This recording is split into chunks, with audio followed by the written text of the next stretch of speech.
It's over, guys. It's finally freaking over. The disastrous 2018 season is finally done as the Jaguars lose to the Houston Texans by a score of 20-3. And, this is a game that was for draft position, and we lost. So, in my eyes, if we were one to lose this game, then we kicked the Texans' ass. But in all seriousness, though, man, the Jaguars lose this one. They're going to finish up 2018 with a record of 5-11, and it was a good season. I mean, the last time we went 5-11 was in 2015, but at least that year we had somewhat of a good offense. We had an offense that included like Blake Bortles throwing 35 touchdown passes, a pair of 1,000-yard receivers with Allen Robinson and Allen Hurns. But this year, man, our offense was not good at doing anything. We were always losing the battle of the line of scrimmage. We were always, getting the quarterback plays down. The wide receivers, just only one good wide receiver out there. It was just a bad year. And really, man, this offense was basically like trotting out a second-team offense. I mean, this is the same exact offense that basically goes in, after you pull the starters in preseason. That was the kind of level of offense that we had this year, just with all the injuries that mounted up and whatnot. But before I get too much into this video, I'm not going to recap too much of the game. This is going to be more of a season wrap-up kind of thing looking forward, because it don't really matter what happened in this game. But, I wanted to give a shout-out to the Houston Texans for coming out here and just straight up whooping our ass. And, they now clinched the AFC South. So, shout out to Saw Sports, the head honcho out there. Shout out to Wink.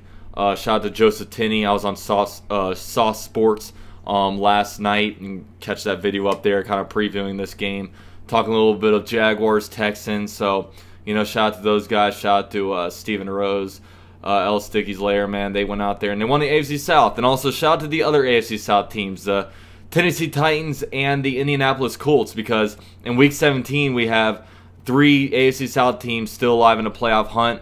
For the second year in a row, we're going to have 2 teams represent the AFC and the AFC playoffs. Or the 2 teams in the AFC South represent the AFC in the playoffs. So, the Jaguars are in 4th place, and that's because our quarterbacks severely lack behind in talent behind the other teams in the AFC South. So, obviously, the quarterback position is something that we're going to have to address. One big loss that we took happened after the Jaguars game when both the Giants and the Buccaneers somehow found ways to lose their game. So, if they would have won, the Jags would be picking at number 5. So as it stands right now, we are at number 7 in the draft. Well, I know the Buccaneers already put out a statement saying that they plan to keep Jameis Winston, but Dirk Cutter is most likely gone. Their GM Jason Lick most likely gone, and unless they want to do a kind of interview basis where the owner is only going to accept a GM that actually wants to keep Winston, and unless the GM wants to hire a coach that wants to only have Winston, then you never know with them. The Giants already said they're going to stick with Eli Manning. They'd be wise to move on for him. I'll go ahead and say that. Some good things that did happen, though. The Bills won, so they moved back in draft position behind us. They're a 6-win team, and there was one other team that won. I can't think of them at the moment, but a couple teams did slide behind us. So that is all good, but right now the Jaguars, it was a disastrous season, man. And Shad Khan right after the game made the statement that Tom Coughlin, Doug Marrone, and Dave Caldwell are all safe. None of them are going anywhere. So, I could definitely see bringing Tom Coughlin back. I thought that he was definitely the most safe out of the group. I could see Doug Marrone coming back because, look, Doug Marrone in his first year of the coach of the Jaguars led us to the AFC Championship game. That's as far as Tom Coughlin has ever taken the Jaguars. And really, I didn't think the Jaguars head coaching position was all that attractive of a spot because, first of all, you have no quarterback in there. You have no quarterback to account for, so that would be a tough sell to any head coach. Second of all, you have to report to Tom Coughlin. I don't know how many head coaches really want to do that, but this gives us a chance to draft a quarterback, hopefully have a guy that a head coach can truly believe in, and that will be an attractive spot for a head coach to land if Doug Marrone does flop in 2018. So, yeah, I mean, we can potentially bring in a guy after next season if Doug Marrone doesn't do well. So we have that. Dave Caldwell, I'm a little surprised that he came back. Just a lot of questionable decisions that have been made over the past several seasons, especially at the quarterback position, because all kinds of reports were indicating that Tom Coughlin was not a Blake Bortles guy, and Dave Caldwell actually convinced him out of drafting a quarterback at number 4 in 2017 and instead bringing in a guy like Leonard Fournette. So that had to be an all-time low light right now for the franchise when you look back on things. But really, man, we when it comes to the state of our team in general, man, I like our defense, man. Our defense is good. We're gonna have to cut some guys like Malik Jackson is definitely going to be out of here. Deshaun Gibson most likely out of here. We'll have a decision to make about like Avery Jones. I'd like to find a way to keep Marcel Darius. Calais Campbell. Is Telman Smith safe? Is a guy like AJ Boye safe? Some of these higher end guys. We're going to have to try to maybe give an extension to Yannick Ngakoue. Jalen Ramsey, we still have 2 more years of control under Jalen Ramsey, so I don't know if we should really be jumping out there and trying to re-sign him. If we do give him a contract extension, then I hope he acts more like a team leader, putting a little bit more blame on himself and actually coming to OTAs and stuff like that, just because I don't think those are good leadership qualities, especially when you have a team, of almost 90 guys and during that time of year. You can say, oh, we're fine with Jalen Ramsey not coming over to OTAs, but, I just... When all those guys show up, but you're out there missing, you and a couple other guys, I just don't think it's a good look. But whatever. I mean, that's just OTA stuff. But we'll see kind of what happens with that. We'll have to make a decision on the offensive side of the ball. Deciding with a guy like Carlos Hyde. I don't think he's safe. Maybe even Marquise Lee. How much upside does Marquise Lee present to you? There were a lot of unknowns this year with DJ Chark. You never know what he has to offer. He looked good on special teams this year, but he didn't really have much of an impact when it comes to the offensive side of the ball. Blake Bortles and Cody Kessler. I would think that both of them are going to be gone.